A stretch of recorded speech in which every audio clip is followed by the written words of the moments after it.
Hello दोस्तों, आज मैं फिर आपके लिए एक इंटरेस्टिंग स्टोरी लेके आया हूँ। जिसका जो टाइटल है वो बंदर बंदरिया पर आधारित है। सो इस स्टोरी में का प्रारंभ होता है एक बंदर और बंदरिया के जीवन से। एक दिन बहुत अच्छा दिन होता है। बंदर और बंदरिया दोनों बहुत ही खुश थे और अपनी सुंदर भविष्य के बारे में सोच रहे थे कि उनका आगे आने वाला भविष्य कैसा होगा। और वो एक पेड़ पर चले गए, जो पेड़ नदी के किनारे था। और जैसे ही वो वहाँ पर पहुँचते हैं तो कुछ समय बाद एक आकाशवाणी होती है कि जो बंदर और बंदरिया सुबह 4 बजे उठकर इस नदी में स्नान करेगा तो वे दोनों राजा और रानी बन के निकलेंगे। जब दोनों ने इस बात को सुना तो बहुत ही खुश थे और दोनों ने पूरी रात बहुत ज़्यादा विचार विमर्श किया। लेकिन जैसे ही सुबह के 4 बजे तो बंदरिया ने उठकर उस नदी में छलांग लगा दी।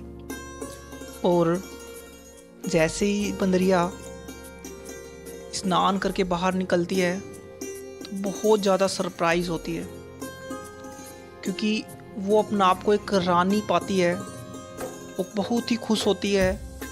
लेकिन जब वो थोड़ी देर बाद देखती है कि उसका बंदर कहाँ है और फिर से उसके माइंड में डाउट आता है कि बंदर कहीं शायद फंस ना गया हो, तो फिर से वो उस नदी में छलांग लगाती है और देख के आती है, लेकिन उसको वहाँ वो नहीं मिलता। फिर बंदरिया बाहर आई और बहुत ज़्यादा उसको खोजने का ट्राई किया, लेकिन बंदर उसको वहाँ नहीं दिखाई दिया। बट कुछ समय बाद बंदरिया ने देखा कि बंदर तो वहीं बैठा हुआ है। और बंदरिया ने उस बंदर से क्वेश्चंस किया कि तुमने जब आकाशवाणी हुई थी तो तुमने इस नदी में स्नान क्यों नहीं किया। बंदर ने आंसर दिया कि नहीं, आकाशवाणी तो हुई थी, लेकिन मुझे कहीं ना कहीं शक था कि शायद मेरा कुछ नहीं हुआ, तो कि अगर मैं इसमें स्नान कर लेता हूँ बट मैं राजा ना बना तो उसके मन में कहीं ना कहीं डाउट था।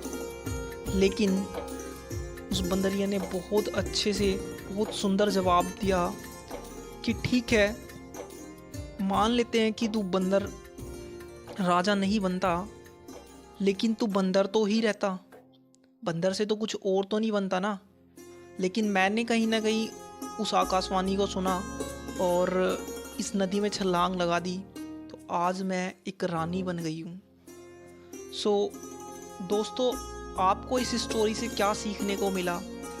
आपने क्या चीज़ इस चीज़ के बारे में जानी? क्योंकि अगर हम बात करें तो ये स्टोरी कहीं ना कहीं थी कि एक ग्रोथ माइंडसेट और एक फिक्स माइंडसेट के ऊपर। जो बंदर का जो माइंडसेट था वो एक फिक्स माइंडसेट था, लेकिन बंदरिया का जो माइंडसेट था वो एक ग्रोथ माइंडसेट था। उसने कहीं ना कहीं अगर उसको चांस मिला कुछ करने का लाइफ में, तो उसने उस चीज़ के लिए डिसीजन ज़रूर लिया, उस चीज़ के लिए उसने स्टेप ज़रूर लिया। आप लोगों को क्या सबसे अच्छी चीज़ लगी और क्या सीखने को इस स्टोरी से मिला, आप कमेंट बॉक्स में ज़रूर बताइएगा। बाकी अगर अच्छी लगी हो तो ज़्यादा से ज़्यादा स्टोरी को ज़्यादा से ज़्यादा लोगों तक शेयर करें और बाकी आगे आने वाली स्टोरी के लिए हमारे साथ कनेक्ट हुए, सब्सक्राइब करें बिना ना भूलें।